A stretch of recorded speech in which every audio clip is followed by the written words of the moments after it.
Patay sa pamamaril ang isang pulis sa Giginto, Bulacan na tatakbo umano sa pagkapangulo ng Homeowners Association sa kanilang lugar. Nakatutok live si Rafi T. Rafi. Vicky, patuloy ang pakikitalamhati ng mga kaanak at kaibigan ng pulis na binaril at napatay nga dito sa Giginto, Bulacan itong linggo. Masakit man daw ay pasalamat pa rin sila dahil naaresto na ang hinihinalang gunman sa krimen.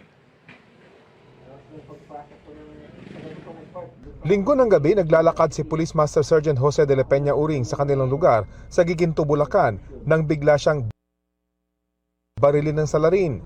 Nagsasagawa noon ng caucus para sa eleksyon ng kanilang Homeowners Association. Tinangkang pigilan ang pagtakas ng gunman sa pamamagitan ng pagpukol sa kanya ng isang monoblock chair. Hindi na nakunan, pero dito raw nagpaputok muli ang suspect kung saan isang babae naman ang tinamaan. Maayos naman daw ang kalagayan ng pangalawang biktima. Kahapon, ipininisinta ng Police Regional Office 3 ang dalawang suspect sa pagpatay. Ang mismong gunman ay isang dismissed na pulis at ang driver ng getaway motorcycle. Pangunahin daw sa tinitingnan motibo sa pagpatay ang muling pagtakbo ng biktima bilang pangulo ng Homeowners Association sa kanilang lugar. Mukhang doon tumatakbo yung motibo doon sa pagtakbo niya na sa incumbent na homeowner doon sa subdivision. Tumanggi munang magpaunlak ng panayam ang misis ng biktima na isa ring pulis. Pero mas panatag na raw ang kanyang loob ngayon matapos maaresto ang bumaril sa kanyang mister. Wala naman daw natatanggap na banta sa kanyang buhay ang biktima na miyembro ng Bulacan Police Provincial Office Intelligence Unit. Pero ilang araw bago ang pamamaril, may napansin daw ang asawa ng biktima.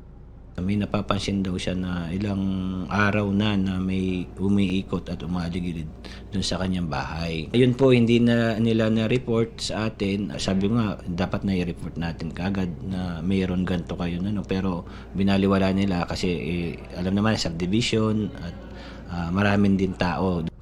Na-inquest na kanina ang dalawang suspect sa kasong murder.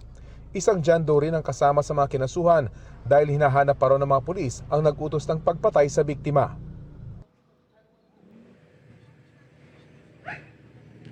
Bagamat naaresto na nga ang itinuturong bumaril dito sa biktima, ay hinahanap pa rin kung sino ang nag-utos sa krimen dahil hindi naman daw magkakilala yung biktimang pulis at yung suspect na dating pulis. Pero gayunpaman, ayon sa mga investigador, dahil sa isang break sa kanilang investigasyon ay malapit na nilang matukoy kung sino ang gumawa nito. Yan ang latest mula rito sa Giginto, Bulacan. Vicky?